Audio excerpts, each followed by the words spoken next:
All India defence employee federation के general secretary C Shri Kumar आज शाहजहांपुर पहुंचे। यहां उन्होंने ऑर्डिनेंस क्लोथिंग फैक्ट्री के कर्मचारियों के साथ एक विशेष बैठक की। इस दौरान उन्होंने सेना की वर्दी की प्राइवेट सेक्टर पर बिक्री पर बड़ा सवाल उठाया है। उन्होंने कहा है कि सरकार को तत्काल सेना की वर्दी बनाने का काम ऑर्डिनेंस क्लॉथिंग फैक्ट्री को देना चाहिए। उनका यह भी कहना है कि सेना की वर्दी ओपन मार्केट में आ जाने से पहलगाम में आतंकवादियों ने सेना की वर्दी पहनकर इतनी बड़ी घटना को अंजाम दिया था। इस दौरान उन्होंने ऑर्डिनेंस समूह से जुड़ी मांगों पर सवाल उठाए। उनका कहना है कि ऑर्डिनेंस क्लॉथिंग फैक्ट्री को सेना की वर्दी बनाने का ज्यादा से ज्यादा काम दिया जाए।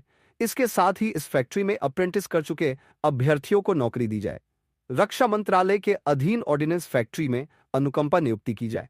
पेंशन को लेकर उनकी मांग है कि एनपीएस और यूपीएस दोनों को कर्मचारियों के लिए नुकसानदायक बताया। एडेफ की मांग है कि पुरानी पेंशन योजना बहाल की जाए। General secretary C Shri Kumar का कहना है कि प्राइवेट में सेना की वर्दी की बिक्री की वजह से पहलगाम में आतंकवादियों ने सेना की वर्दी पहनकर निर्दोष लोगों के निर्मम हत्या की थी। उन्होंने कहा कि ऑर्डिनेंस की 4 फैक्ट्रियों को सरकार ने कंपनी में तब्दील कर दिया, जिनमें से 3 फैक्ट्रियां यूपी में है। उन्होंने यह भी कहा कि प्राइवेट में बिकने वाली सेना की वर्दी की क्वालिटी में भी बड़ा अंतर है। इसके अलावा उन्होंने सरकार से पुरानी पेंशन योजना को बहाल करने और ऑर्डिनेंस क्लॉथिंग फैक्ट्री में नई भर्ती करने की भी मांग की है। उनका कहना है कि all India defence employee federation लगातार रक्षा मंत्री राजनाथ सिंह के संपर्क में है।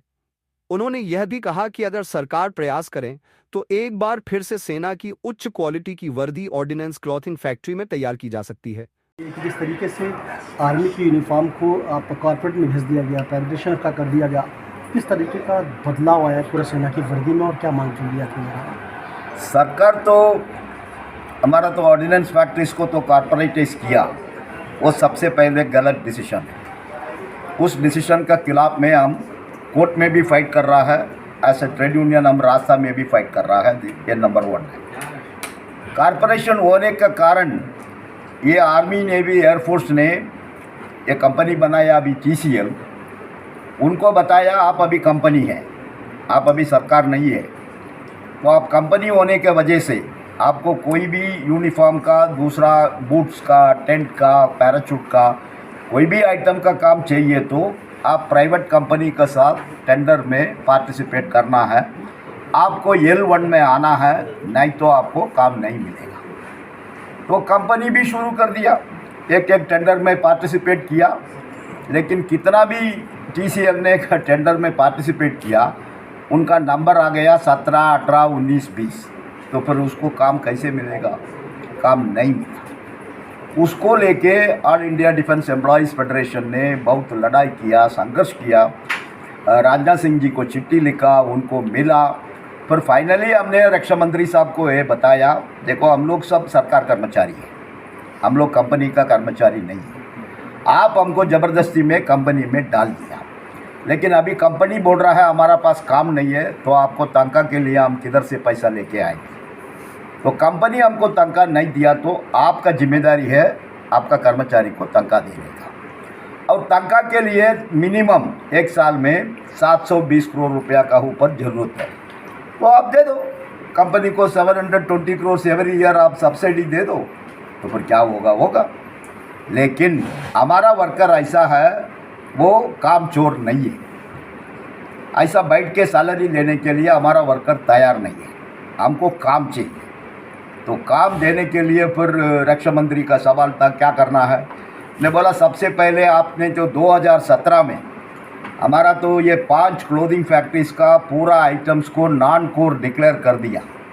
उस नॉन कोर डिक्लेयर करने की वजह से अभी आर्मी नेवी एयरफोर्स हमको डायरेक्टली काम नहीं देता है, तो हमको वो ऑर्डर को विड्रॉ करना है। नॉन कोर आपने 2017 में इशू किया ऑर्डर, उस ऑर्डर को विड्रॉ करिए। हमारा TCL तो ये 4 क्लोथिंग फैक्ट्रीज है, उनको टेंडर का थ्रू, सिंगल टेंडर इंक्वायरी का थ्रू उनको आप ऑर्डर प्लेस करो। वही एक रास्ता है, नहीं तो TCL का वर्कर बहुत तकलीफ में घुसेगा।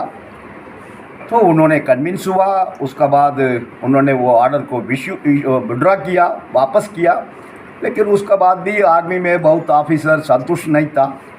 उनको प्राइवेट में जाने का इच्छा ज़्यादा था, लेकिन हम सभी का प्रयास का वजह से अभी काम आना शुरू हो चुका है। सिंगल टेंडर इंक्वायरी का नाते अभी आर्मी का यूनिफॉर्म भी आ चुका है, आर्मी का ओवरऑल ड्रेस भी आ चुका है, अभी कैप बैलक्लावा भी आ रहा है, कोट ईसीसी भी आ रहा है।